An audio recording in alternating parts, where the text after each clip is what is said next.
পূর্ব দিকে, কারণ পূর্ব দক্ষিণ উত্তর কোনো বিষয় না, কেবলা যেদিকে, কাবা যেদিকে, কেবলা ওই দিকে, যেরকম ঠিক না। বাজারে গেলেন, ইন দ্য মিন টাইম জোহরের নামাজের আজান হলো।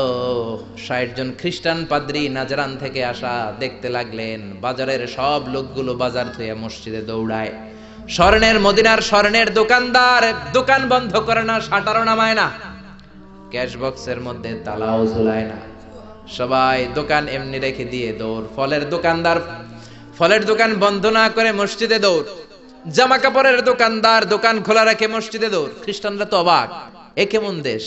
স্বর্ণের দোকান বাংলাদেশে যদি শাটার না নামায়া ক্যাশের মধ্যে তালা নামাইরা যায় কি হবে? কয় সব নিগাইব। আরে নিগাইব না, আমও শেষ, সালাও শেষ, ঠিক না? ওরা দেখলেন কেউ দোকান বন্ধ করে না, সবাই মসজিদে চলে যায়। নামাজ হলো। ৬০ জন খ্রিস্টান পাদ্রীর প্রধান পাদ্রী বলল, যাও মুহাম্মদ রে বলো নাজরান থেকে আমরা ভিজিটে এসেছি। নাজরান থেকে এসে বিশ্বনবীর কাছে বললেন, আমরা ৬০ জন পাদ্রী এসেছি। কয়জন? আরো জোরে, কয়জন? বিশ্বনবীর কাছে এসে বললেন, আমরা আপনার শহরে ভিজিট করতে এসেছি, আপনার সাথে মিটিং করতে এসেছি। বিশ্বনবী সাহাবীরে বললেন, ও সাহাবারা, এখন ৬০ জন রে কই বসাই? আমার তো ড্রয়িং রুম নাই, আমার তো কনফারেন্স রুম নাই, আমার তো মিটিং রুম নাই, আমার তো ঘরের মধ্যে জাজিম নাই, সোফা সেট নাই, বালিশ নাই, দামি কিছু নাই, কোথায় বসাই? এক সাহাবী বললেন, ইয়া রাসূলুল্লাহ, ইয়া হাবিবাল্লাহ, জোহরের নামাজ শেষ হয়েছে, সূর্য ঢলতে শুরু করেছে, এখনই পাহাড়ের ছায়া পাওয়া যাবে, চলেন না ৬০ জন খ্রিস্টানকে নিয়ে পাহাড়ের ছায়ায় বসি। বিষ্ণু বললেন, না, এরা তো দামি মেহমান, পাহাড়ের ছায়ায় বসলে কেমন হয়? আরেক সাহাবী বললেন, ইয়া রাসূলুল্লাহ, আমার খেজুর গাছ কেটেছি গতকাল, অনেকগুলো খেজুর গাছের পাতা ডালপালা আছে, আপনি বললে এটা দিয়ে বালুর মধ্যে বিছানা করে দেই, ওইখানে বসবে। বিষ্ণু বললেন, না না, এরা দামি মেহমান, বিদেশি ডেপুটেশন, বিদেশি প্রতিনিধি, ৬০ জন খ্রিস্টান পাদ্রী, আবার অন্য ধর্মের ফাদার, খ্রিস্টান ফাদাররা আসছে, পার্টির মধ্যে নয়, পাহাড়ের ছায়ায় নয়, এরা দামি মেহমান, ভালো কোনো জায়গায় বসতে দিতে হবে। বলতে বলতে ৬০ জন খ্রিস্টান পাদ্রী বিশ্বনবীর কাছে চলে এসেছেন। এবার বিশ্বনবী কোথায় বসতে দিবেন, আর জায়গা না পেয়ে বেলালরে ডাকলেন, ইয়া বেলাল ইফতাহ, ইয়া বেলাল, ও বেলাল, মসজিদে নববীর চাবি দাও। বিশ্বনবী চাবি নিয়ে নিজ হাতে মসজিদে নববীর তালা খুললেন। ৬০ জন খ্রিস্টান পাদ্রীকে নিয়ে বিশ্বনবী মসজিদে নববীর ভেতরে বসে মিটিং করলেন। সুবহানাল্লাহ। বিশ্বনবী খ্রিস্টান দেখেন নাই, আস্তিক দেখেন নাই, নাস্তিক দেখেন নাই, দেখেছে মানুষ। সবার উপরে মানুষ সত্য, তাহার উপরে নাই। মানুষকে বিশ্বনবী স্যালিউট করেছেন, ঠিক কি না? এজন্য হিন্দু নয়, খ্রিস্টান নয়, বৌদ্ধ নয়, ইসলাম বলে সবার উপরে মানুষ সত্য। হিউম্যানিটেরিয়ান রিলিজিয়ন, এটা মানবিক ধর্ম। আবার ইসলাম হচ্ছে দ্বীনুন শামিল, সব কিছুকে শামিল করে, আপনার জীবনে যা দরকার সব কিছুর কথা এই কোরআনের ভেতরে আছে না নাই? আপনার সব সমস্যার সমাধান কোরআনের ভেতরে দিয়ে দিয়েছে কে? সমাধান চাও যদি জীবনে, মরণে ফিরে যাও, খুঁজে নাও, চোখ রাখো কোরআনে। পড়েন পড়েন, সমাধান চাও যদি জীবনে, মরণে ফিরে যাও, খুঁজে নাও, চোখ রাখো কোরআনে। If you want a solution this dunya and akhirah, go back, have a look to the holy Quran. Allahu Akbar. সব কিছুর সুস্পষ্ট ব্যাখ্যা দ্বীনুন শামিল, সব তিনি বলেছেন। আল্লাহ বললেন, মা ফাররাতনা ফিল কিতাবি মিন শাই, তোমাদের প্রয়োজনীয় এমন কোন জিনিস নাই যেটা আমি কোরআনে বাদ দিয়েছি। সুবহানাল্লাহ। ওয়া নাযালনা আলাইকাল কিতাবা তিবয়ানান লিকুল্লি শাই, তোমাদের প্রয়োজনীয় সব কিছু ধরে ধরে কোরআনের মধ্যে ব্যাখ্যা করেছে কে?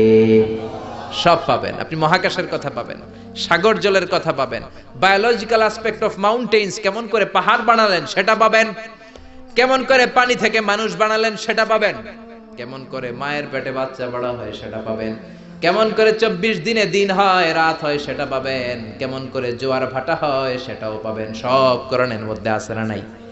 দ্বীনুন শামিল। আবার ইসলাম হচ্ছে দ্বীনুন আমাল উমুম, ইউনিভার্সাল রিলিজিয়ন। ইসলাম এটা সবার ধর্ম নাকি শুধু আপনাদের ধর্ম? কথা বলেন, কথা বলেন। এটা হিন্দুদের ধর্ম, বৌদ্ধদেরও ধর্ম, গোটা বিশ্বের সবার ধর্ম, তোরা না মানলে আমরা কি করুম, ঠিক কিনা? এটা তো তোমাদেরও ধর্ম, এটা খ্রিস্টানদেরও ধর্ম, এটা ইহুদিদেরও ধর্ম, এটা মুসলমানদেরও ধর্ম, এটা সবার ধর্ম নাজিল করেছে কে? এজন্য আল্লাহ নিজের পরিচয় দিতে যে বলে নাই আলহামদুলিল্লাহি রাব্বিল মুসলিমিন, বলছে? বলে নাই আলহামদুলিল্লাহি রাব্বিল মুসল্লিন, বলে নাই, বলেছে আলহামদুলিল্লাহি রাব্বিল আলামিন। আলামিন গোটা বিশ্বের সবার রব তিনি। আবার বিশ্বনবীর আল্লাহ বলে নাই শুধু মুসলমানদের জন্য রহমত, বিশ্বনবীরে বলে নাই শুধু মুত্তাকিদের জন্য রহমত। আল্লাহ বললেন ওমা আরসালনাকা ইল্লা রাহমাতাল লিল আলামিন, I have sent you as a mercy for the whole world. ও নবী, রহমত আর বরকত করে আমি আপনারে গোটা বিশ্বের সবার জন্য পাঠিয়েছি, ঠিক কিনা? তার মানে ইসলাম সবার, ইসলামের মালিক আল্লাহ সবার, ইসলামের নবী বিশ্বনবী সবার। এই কোরআনটা মনে হয় শুধু আমাদের, কোরআনটা শুধু মুসল্লিদের, এই কোরআন শুধু হাফেজ সাহেবের, আর কারো না, নাকি সবার?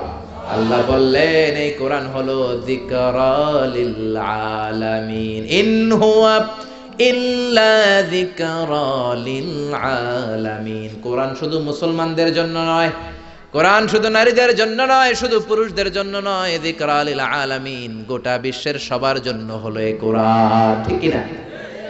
দীনুন কামেল, দীনুন শামেল, অল এনকম্পাসিং সোশ্যাল সিস্টেম। কেউ চাইলেই ঢুকতে পারবে, কিন্তু কেউ চাইলেই কিন্তু ইহুদি ধর্ম গ্রহণ করতে পারে। ইহুদি হইতে হয় বাই বর্ণ, অনেকে জানেই না। আপনি 1000 কোটি টাকা দিলেও হেরা আপনার ইহুদি বানাবে না। খ্রিস্টান হতে পারবেন, হিন্দু হতে পারবেন, বাট ইহুদি হওয়া যাবে। ইহুদি হতে হয় বাই বর্ণ। আবার বাবা ইহুদি, বিয়ে করেছে অন্য ধর্মের মহিলা, বাচ্চা যেটা হবে সেটাও ইহুদি হবে না। ইহুদি হতে হলে মহিলার পেট থেকে, ইহুদি নারীর পেট থেকে বাচ্চা হতে হয়, তবেই ইহুদি। জোরে কোন ঠিক কিনা? ইসলামে এরকম আউলা জাউলা কোনো নিয়ম আছে? জোরে বলেন আছে? এরপর আল্লাহ বললেন ইসলাম মানা সহজ না কঠিন? আত-তাইসির, সিম্পলিসিটি। দাঁড়িয়ে নামাজ পড়া ফরজ, আপনার কোমরে ব্যথা, বসে পড়লে কবুল করবে কে? বসেও পড়তে পারেন না, শুয়ে পড়লে কবুল করবে কে? শুয়েও পারেন না, ইশারা ইঙ্গিতে পড়লেও কবুল করবে কে? ওযু করে নামাজ পড়া ফরজ, ঠান্ডার কারণে ওযু ধরতে পারেন না, তায়াম্মুম করে নামাজ পড়লে কবুল করবে কে? বিয়ের মধ্যে ডৌরি, মোহরানা দেওয়া ফরজ, মোহরানা নাই, সামান্য কিছু দিয়েও বিয়ে করলে কবুল করবে কে?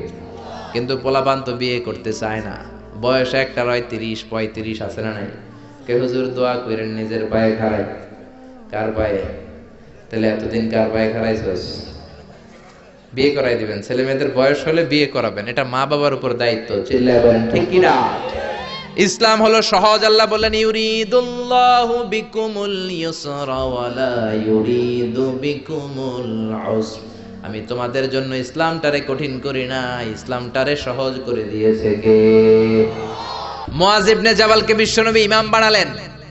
মুআয ইবনে জাবাল এক এলাকার ইমাম হয়ে বড় বড় কেরাত ধরে। মাগরিবের নামাজে পড়ে সূরা বাকারা, এশার নামাজে পড়ে সূরা আলী ইমরান। ওই এলাকার সাহাবীরা ছিল কামলা সাহাবী, সারাদিন কাজ করত, মাঠে মাটি কাটতো, ঘাস কাটতো, খেজুরের গাছে বাগানে চাষ করত। এই কষ্ট করা চাষী সাহাবারা ওনার পিছনে যখন নামাজ পড়তে গেলেন, দেখলেন মাগরিবের নামাজে ধরছে সূরা বাকারা। বাকারা ছোট না বড়? জোরে কর।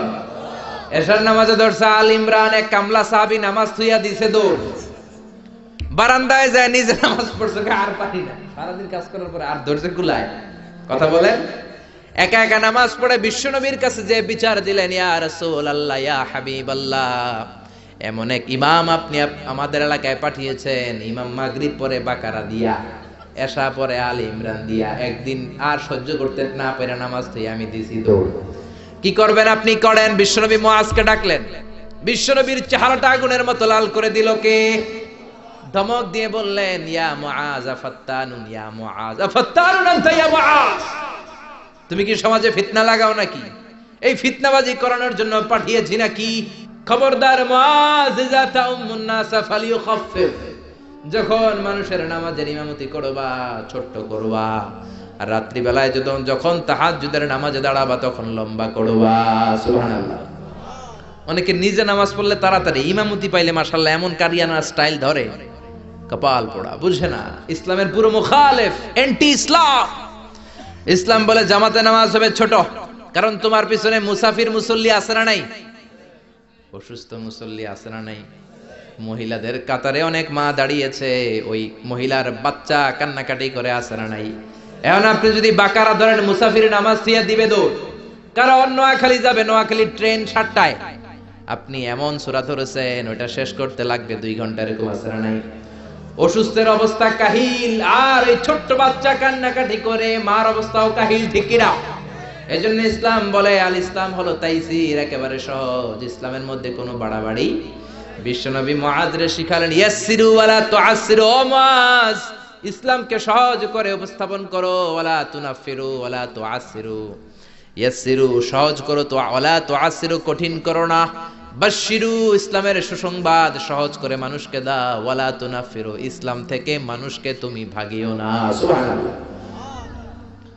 বিশ্বনবী মসজিদে নববীতে মিটিং করছেন, ইন দ্য মিন টাইম এক বেদুইন সাহাবী ঢুকছে মসজিদে, সভ্যতার ছোঁয়া তার গায়ে লাগে নাই, তাও উট নিয়ে ঢুকছে, কি নিয়ে?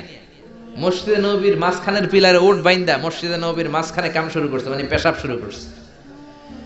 ওমরে ফারুক এরকম পাঞ্জাবির এটা উঠায়, কয় ও নবী আপনি আমারে ছাড়েন। বিশ্বনবী বলেন ওমর দা রাখো রাখো, আরে মাঝখানে ডাক দিও না, কাম সারতে দাও। এজন্য বিশ্বনবী বলেছেন খবরদার, কেউ যদি টয়লেটে বসে বাইরে থেকে জোরে ডাক দিও না, আপনার ডাকের চোটে বেড়ার পেশাব বন্ধ হয়ে যাবে, ঠিক কি না?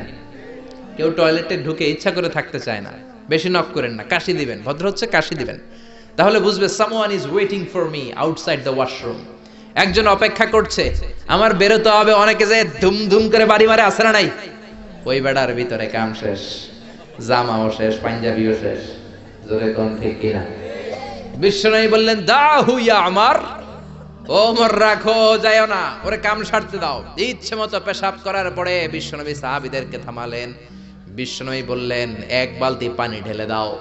পানি ঢেলে দেওয়ার পরে বেদুইনরে ডেকে বলল, ও বেদুইন তুমি কোথায় পেশাব করেছো জানো না কি রে বেদুইন? এই জায়গাটা আমাদের ইবাদতগাহ, মাবাদ, মুসাল্লা।